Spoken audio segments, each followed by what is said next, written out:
Estamos vendo uma nova lei a respeito da dependência química e vamos estar falando um pouco sobre essa questão. Agora estão querendo obrigar os dependentes químicos a se tratar, né? É uma coisa que ainda não foi explorada de uma forma mais séria, né? O problema em questão é o seguinte: um dependente químico ele precisa de uma esperança para largar a droga. E uma única esperança que eu conheço é se ele conseguir enxergar outras pessoas conseguindo sair da dependência química. Então, o cara quer largar, né, as drogas, mas ele não encontra uma maneira, uma esperança. Realmente, o que acontece no nosso país é que não há uma estrutura criada para dar essa esperança ao dependente químico. Existem alguns projetos, existem projetos da igreja, né?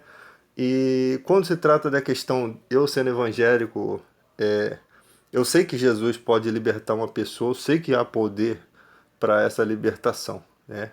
Mas devemos verificar se nessas clínicas evangélicas, os tratamentos que as pessoas que realmente dizem que estão envolvidas em drogas, com drogas e se libertaram, se realmente é real. Por quê? Porque a gente tem que sempre partir da premissa de que o ser humano pode usar de má fé com as coisas de Deus. Isso você vê tanto desde do Bispo Macedo quanto algumas igrejas, você vê pessoas usando a fé para poder tirar dinheiro, para poder se beneficiar da fé. E eu não duvido nada, e nós evangélicos não podemos ser tão bobos, e a Bíblia diz que a gente tem que ser prudente como a serpente, e verificar se realmente o que está sendo feito nessas clínicas de tratamento evangélicos realmente não passam de armação ou se realmente são verdadeiros. É lógico que eu sei que existem homens de Deus, pessoas que levam o trabalho de Deus a sério, com certeza na mão dessas pessoas eu creio que Deus deposita o seu poder para poder libertar. Mas falando como evangélico, né, que sou, a gente pensa dessa forma, mas a gente não pode descartar que existe também o lado da psicologia, né, pessoas que tratam a pessoa de forma a entender que tipo de problema ela está passando, né? Então nós devemos aprender as duas questões, né? E o problema é que o cara que está nas drogas, o que levou ele às drogas? Precisa ser consertado isso. O que levou? Se existem várias fases da vida de um drogado. Tem gente que está totalmente entregue, que já perdeu a razão de viver. Tem gente que ela não consegue mais parar e raciocinar nem o que foi o motivo ou a causa que levou ela a se drogar. Ela não tem mais essa percepção. Ela está totalmente perdida, totalmente mergulhada. E tem gente que ainda tem problemas que fazem a pessoa chegar ao ponto de se drogar, né? Ela ainda não está totalmente mergulhada ali, ainda há uma luz, ainda há esperança. Então tem que se separar essas questões e poder tratar, né? Às vezes a pessoa é desprezada pela família, ou a pessoa perde emprego, ou a pessoa sem motivo algum a pessoa se entrega também. Existem várias vertentes aí que levam uma pessoa à dependência química. Algumas conseguem achar na fé o seu caminho, a luz, né? Consegue achar a sua libertação, sim. Mas a gente está se tratando de uma questão química. Por exemplo, se você injetar uma substância anestésica no corpo de um evangélico mais ungido que seja, a fé dele vai conseguir neutralizar o anestésico?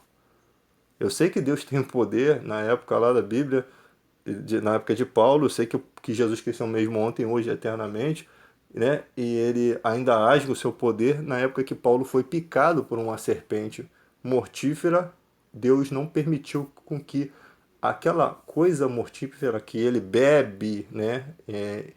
Indiretamente, posso dizer assim, ele não tomou veneno, mas o veneno entrou no seu corpo, na sua corrente sanguínea, como se ele tivesse bebido. Na verdade, involuntariamente, a cobra picou ele e não houve nenhum dano à vida de Paulo, né?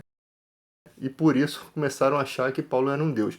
Eu creio no poder de Deus, mas no geral, pessoas comuns, né? Não, Paulo era um homem super experimentado nas coisas de Deus, um homem que estava fazendo algo no propósito de Deus. Na vida, se te der um anestésico, a sua fé consegue neutralizar o anestésico? Não consegue.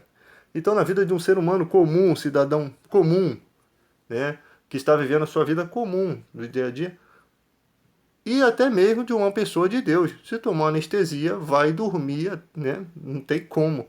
A não ser que a anestesia fosse matar a pessoa e estivesse fora dos planos de Deus isso acontecer. Mas você vê que o corpo, ele sofre as consequências da química. A química tem poder contra o corpo. E a droga, ela acaba prejudicando pessoas ruins, pessoas boas, pessoas de qualquer estrutura molecular. Qualquer estrutura, a droga é capaz. Isso daí é só para você ter uma ideia do que eu quero falar. Porque quando a gente começa a falar dessas questões, os cristãos acham que tudo se resolve com oração, né? Com uma simples, ainda mais o pior de tudo, acha que é uma simples oração que vai resolver tudo. A vida tem processos, tem coisas que tem que ser trabalhado. Não é uma coisa de um dia para o outro que se resolve, né? Na oração, ela tem que ser uma comunhão com Deus constante. Não é uma coisa que você ora quando quer, ou você ora quando lhe convém, né? Geralmente é o que acontece na maioria da nossa vida e da vida de todo mundo. Ora quando convém, ora quando está em desespero e tal. Mas na questão do governo, o que o governo tem feito? Isso aí já é outra história. O que o governo tem feito para dar essa esperança? Porque eles preferem pegar o dinheiro e botar numa clínica que já existe, que só por desencargo de consciência, tipo assim, nós estamos fazendo alguma coisa. Porque se eles fossem fazer realmente o que tem que ser feito, vão gastar muito dinheiro. É muita gente drogada e muita gente viciada. Vão gastar muito dinheiro. Isso aqui não é pouco. Porque vai ter que ter médicos ali dentro. Vai ter que ter gente preparando para tirar a toxina do corpo da pessoa. A pessoa tem que se exercitar. Então tem que ter gente ali para tratar na parte de o que é um exercício bom para tirar a química do corpo. Vai ter que ter, cara, vai ter que ter muita gente envolvida nesse projeto. Então as pessoas acham assim, não, o cara vai fazer a internação e vai ser obrigado. Quer dizer, você vai pegar o cara, vai jogar o cara de qualquer maneira, em qualquer lugar, não dá certo.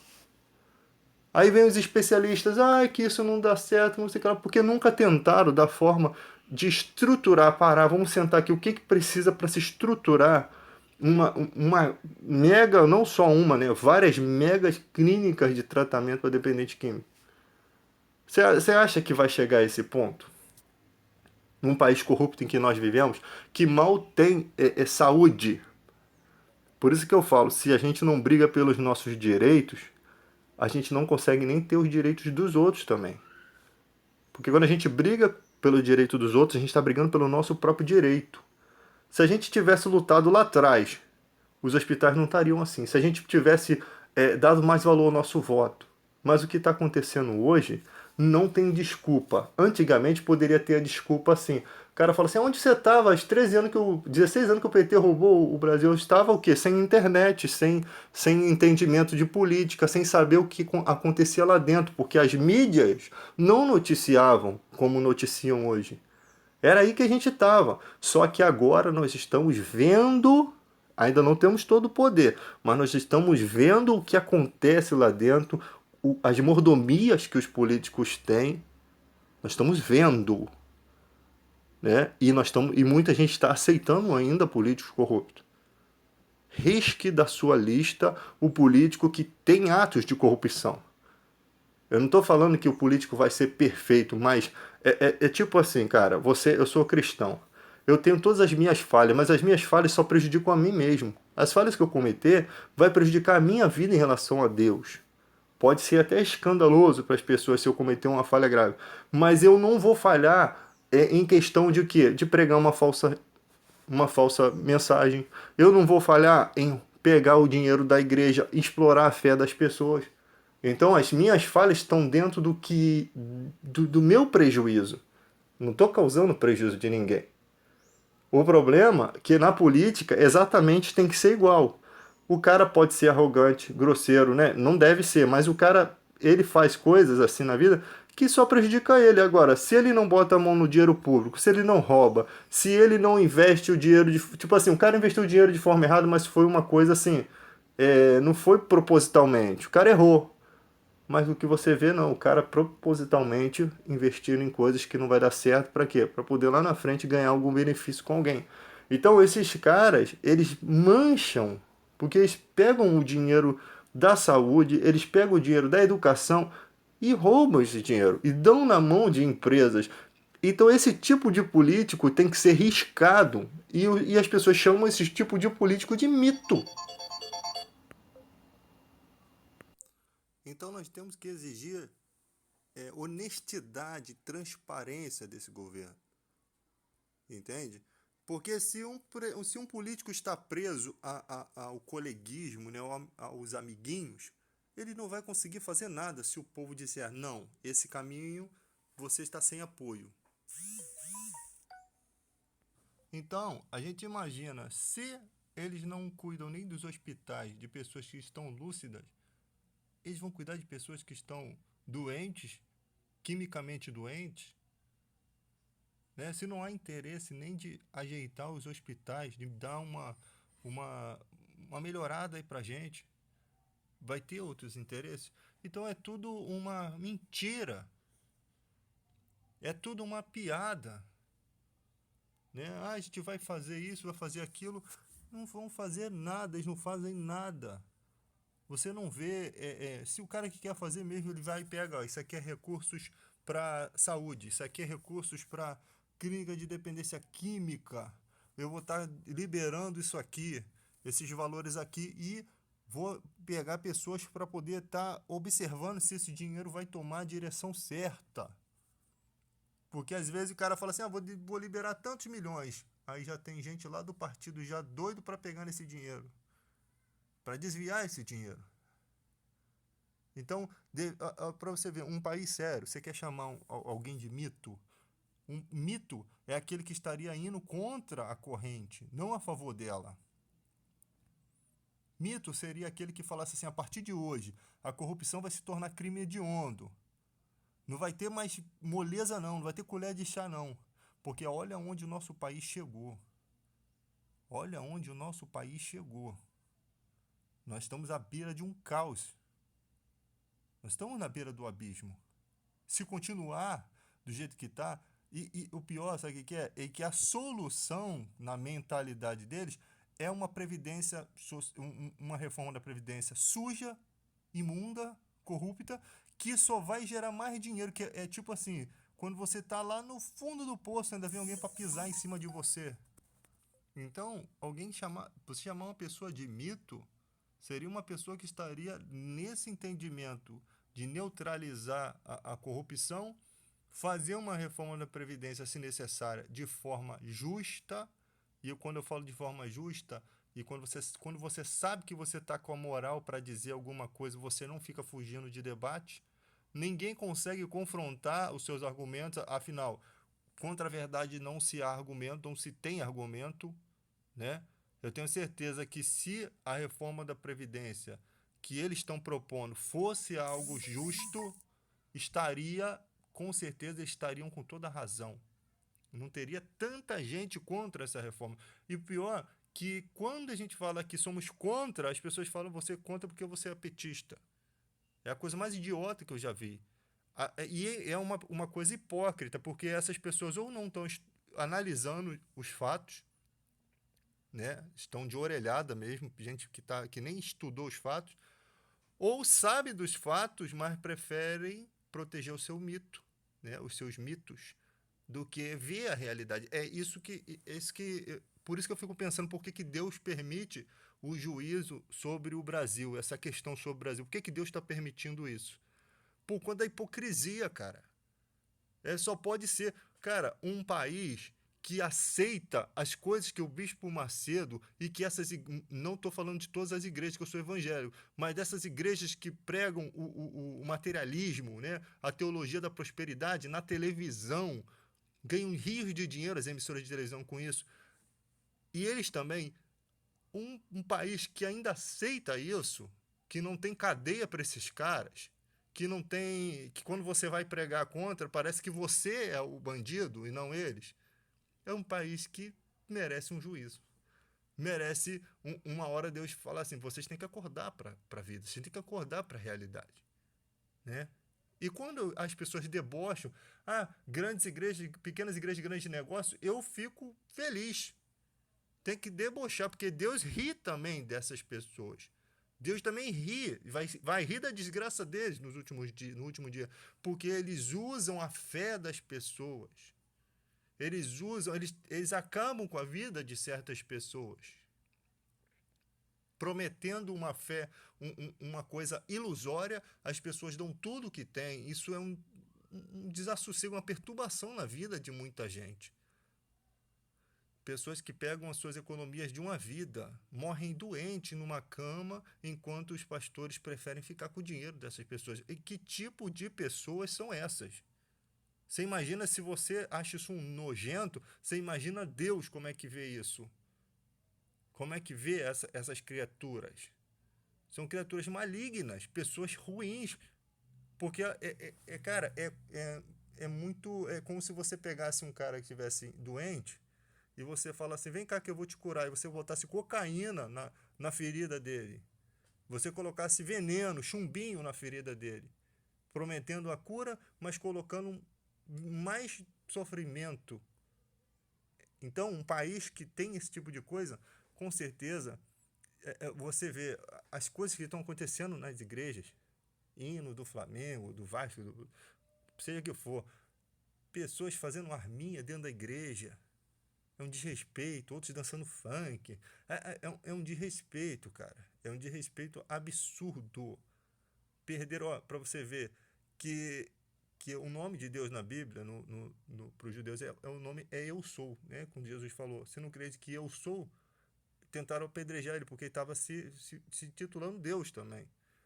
Então, os judeus não falam, por respeito, não falam o nome Deus, né? Por isso que muitas vezes na Bíblia tem a tradução Reino dos Céus. O Reino dos Céus, Jesus falava o Filho do Homem. Ele não falava o Filho de Deus, para poder, em certos momentos, não escandalizar. Então, o respeito pelo nome. Hoje em dia você tem stand-up debochando de Jesus Cristo. E você tem cristãos rindo dos deboches que fazem de Jesus Cristo, né? Todo mundo já um dia pode ter rido disso, mas o problema é o seguinte, você não muda, você não vai mudar. Então essa é a questão. E ali você vê, cara, é muita coisa, é muita coisa. E aí você vê toda essa bagunça que há no nosso país, porque isso que eu estou falando é só uma coisa, né? E a gente agora tendo a oportunidade de ver isso e falar sobre isso. A sua conversa não está mais, a sua revolta não está mais no banco do ônibus ou no banco do trem, porque antigamente era assim que a gente na era PT aí, quando a internet era Orkut, ainda estava começando a internet, a gente tinha noção do que ia se tornar isso, né? E agora não tem mais como acabar. Você vê que foi tudo exposto. Agora você sabe o que está acontecendo. Antigamente faziam votações em Brasília de um dia para o outro. As pessoas iam embora, os políticos iam embora, eles votavam numa salinha os projetos que eles queriam. No dia seguinte, quando os deputados chegavam, já tinha um projeto em pauta, né? E aquele projeto já prejudica um monte de coisa. Hoje em dia você vai no mercado, você vai comprar, um azeite. Aí você pega lá, leva para sua casa. Aquilo ali, muitas vezes, não é azeite, né? Em alguns casos, não em todos, né? Mas já aconteceu de não ser azeite extra virgem, de nem ser azeite. Isso é só um exemplo. Aí vão lá e multam a empresa em 100, a empresa foi multada em 100 mil. Mas quanto que ela já tirou na venda daquilo ali que não era azeite? Quantos que ela vendeu como azeite? Quantos milhões ela ganhou ali? Então o Brasil é um país que finge que pune, né? Finge que pune as pessoas.